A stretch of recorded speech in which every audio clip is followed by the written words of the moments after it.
वंदे मातरम सुजलाम सुफलाम मलयज शीतलाम सस्य श्यामलाम मातरम वंदे मातरम शुभ्र ज्योत्सना पुलकित यामिनी फुल्ल कुसुमित द्रुमदल शोभिनी सुहासिनी सुमधुर भाषिनी सुखदाम वरदाम मातरम वंदे मातरम। तेजस्वी यादव समझा है क्या? तेजस्वी समझा है? फिर से सुना दे, नीचे देखने की जरूरत नहीं है हमें, आप प्लीज।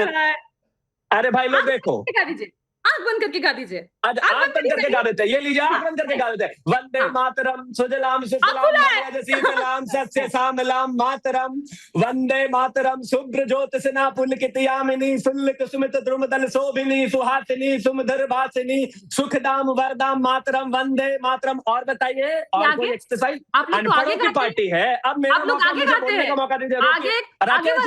राकेश जी निवेदन है मेरा, राकेश जी मैं जूम से जुड़ा, मेरा निवेदन है। राकेश जी एक बार प्रियंका भारती जी पूरी बात आ जाए, मैं बीच में। अरे सुनिए, एक तो बहुत देर बाद नेटवर्क आया, आपने हर तरीके का टेस्ट ले लिया, तो एक बार बात पूरी हो जाए उनकी।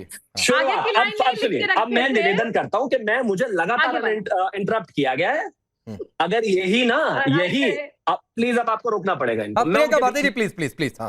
अब मेरा निवेदन है, मैं उनके बीच में किसी के नहीं बोला, बोल भी नहीं पाया। अगर यही राष्ट्रगीत आंख बंद करके आंख खोल के अपने चारा चोर और उनके बेटे से गवा दो ना, तो शिवम त्यागी अपना नाम बदल देगा। आप हमें बता रहे हैं, प्लीज निवेदन है मेरा। राकेश जी गलत बात है, दिस इज रॉन्ग। मतलब आप मेरे घर। चलिए अगला प्रियंका भारती जी, वाकई शिवम को सबसे कम समय मिला है, 30 सेकंड और शिवम त्यागी को दीजिए, उसके बाद गलत बात है। 30 second Priyanka Bharti ji, just hold on 30 second. This is wrong. इन्होंने आंख खोल के कह दिया, आंख बंद करके कह दिया, उल्टा लटक के कह दिया, सीधा खड़ा होके कह दिया। मैंने कहा ना, अपने चारा चोरों से आंख खोल के पढ़ के भी गवा देना, तो शिवम त्यागी अपना नाम बदल देगा। चारा चोर की अनपढ़ पार्टी से आए हुए। चलिए अब प्रियंका भारती जी का एक रिप्लाई। शिवम त्यागी प्रियंका भारती जी के लिए 30 सेकंड। बिल्कुल, क्योंकि शब्दावली इन्होंने ऐसी इस्तेमाल की, दान पेटी चोर बोलेंगे, दान पेटी चोर, और उसके बाद आगे की लाइन जिसके लिए इतना गोवेला खड़ा किया, आगे का लाइन नहीं आता है त्यागी, वहीं तक रट पाए थे। वीडियो बंद कर उतना ही रट पाए, आगे का याद नहीं। कोटी कंठ कलकलन याद तो आगे, हमारी नहीं, आगे नहीं याद है। आपके साथ दिक्कत है, या अभी तो कह रही थी आंख बंद करके पढ़ दीजिए, आंख खोल के पढ़ दीजिए, उल्टा लटक के पढ़ दीजिए। नहीं चलेगा भाई, नहीं चलेगा। 30 सेकंड हमको दिए थे। सुनने में भी दिक्कत है क्या? ना सुनने में आपके दिक्कत है, बचपन से दिक्कत है, कल भी दिक्कत थी, आज भी दिक्कत है, कल भी एक जगह दिक्कत कर रहे थे आप ऐसे। यहाँ गोबर गौमूत्र, ये गोबर आपके साथ है। मैंने कहा ना, चैलेंज है, जिस दिन तेजस्वी जी के बराबर में खड़ी हो जाएं, उनको आंख बंद करके भी पढ़वा दे, तो बताना।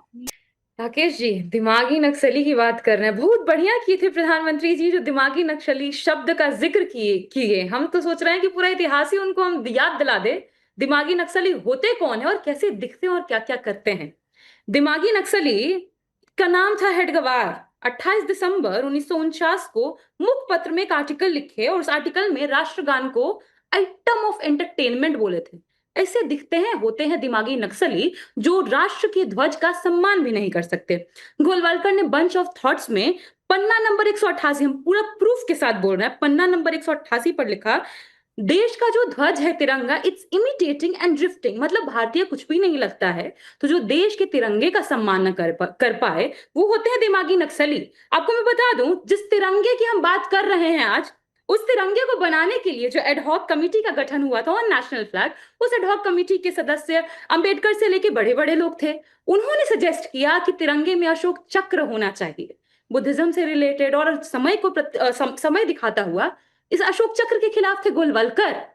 तो जो तिरंगे के खिलाफ होते हैं वो होते हैं दिमागी नक्सली। और ऐसे संगठन जो तिरंगे से शुरुआती तौर से नफरत रखता हो, 52 साल तक तिरंगा नहीं फहराता हो, वो होते हैं दिमागी नक्सली। और दिमागी नक्सलियों पर अगर लगाम लगाना है राकेश जी, तो एक कदम आगे बढ़ जाए प्रधानमंत्री जी, और जो नॉन रजिस्टर्ड ऑर्गेनाइजेशन है ना दिमागी नक्सलियों की, इस पे बैन लगा। मैं इस पर रिप्लाई लेता हूं, वंदे मातरम पर स्टैंड क्लियर करिए, वंदे मातरम पर स्टैंड क्लियर करिए। वंदे मातरम पर स्टैंड क्लियर करते हैं। वंदे मातरम हमको हम देश प्रेम का प्रूफ मानते हैं ना, मेरे बगल में है भाजपा प्रवक्ता शिवम त्यागी।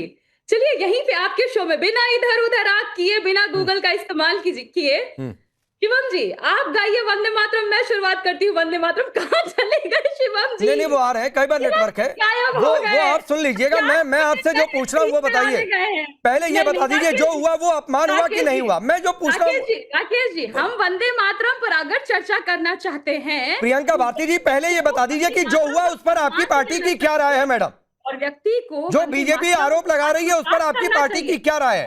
ये होना चाहिए था, नहीं होना चाहिए था, या प्रियंका गुप्ता जी ने जो कहा उससे आप सहमत है? क्या है, कुछ तो स्टैंड क्लियर करिए। राकेश जी मैं स्टैंड क्लियर कर रही हूँ, वही तो मैं आपको बता रही हूँ कि स्टैंड तब क्लियर होगा जब एक बार भाजपा का कोई भी नेता, जो ऊपर से पूरा प्रवक्ता भी वंदे मातरम का कम से कम शुरू का ही 4-5 लाइन सुना दे। कहाँ गए शिवम त्यागी? पहले मैडम आप मेरे सवाल का जवाब दे दीजिए, मेरे सवाल का जवाब दे लीजिए, फिर आप शिवम त्यागी से जो मना है पूछते रहिएगा। जो मैंने पूछा उस पर अपनी लाइन क्लियर कर लीजिए पहले। मुझे तो जहां तक समझ में आया कांग्रेस ने स्टैंड क्लियर कर दिया, उन्होंने तो बता दिया खड़गे जी बुजुर्ग हैं, उनके लिए मतलब आप सहमत कर रही थी। लेकिन प्रवक्ता कहाँ गए भाजपा के? गायब हो गए स्क्रीन से, वो भाग गए ना। एक बार जोड़िए। अरे मैडम नहीं होता, कई बार आप कहिएगा तो हम सुना देंगे। एक बार मुझे नहीं मुझे, मैं ये मानकर चलता हूँ कि यहाँ पर वंदे मातरम सबको याद होगा, नहीं याद और सबको पता होगा। और अगर कहाँ है भाजपा? आप भी मुस्कुरा दिए।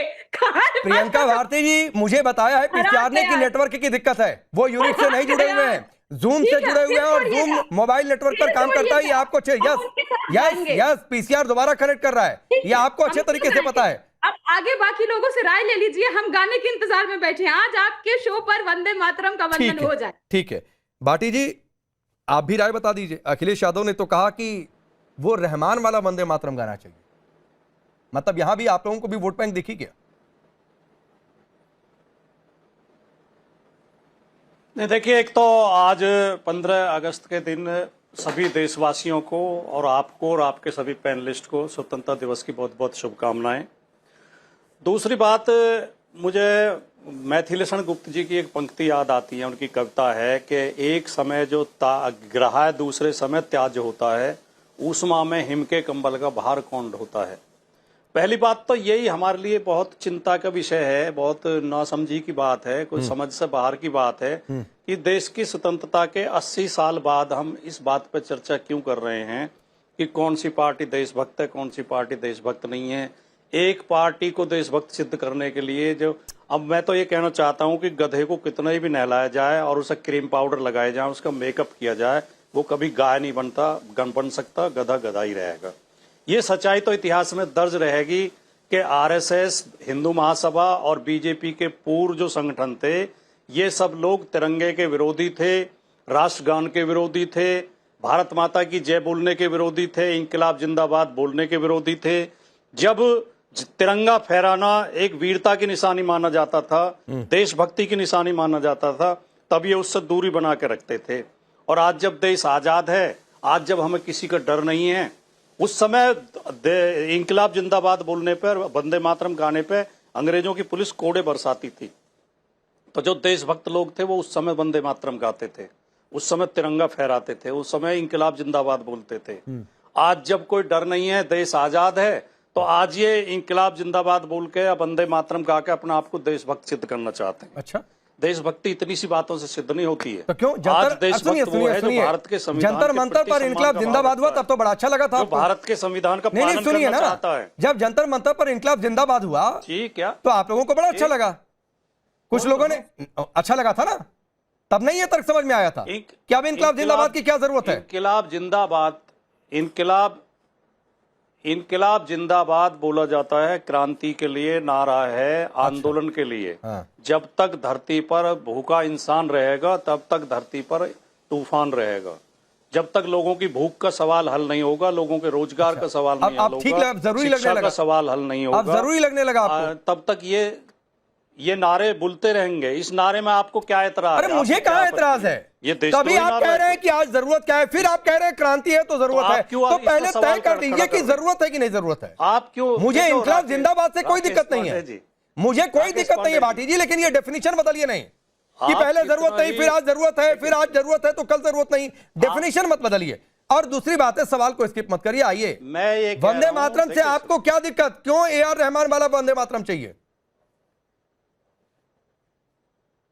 हमें वंदे मातरम से कोई भी जरा भी रत्ती भर भी दिक्कत नहीं है। मैं खुद भी गाऊंगा और जिसे गाना है बहुत शौक के साथ गाए, लेकिन वंदे मातरम किसी के ऊपर थोपा नहीं जाना चाहिए। अच्छा, क्योंकि वंदे मातरम गाना ही देशभक्ति की निशानी नहीं है। आज देशभक्ति की सबसे बड़ी निशानी भारत के संविधान का पालन करना है।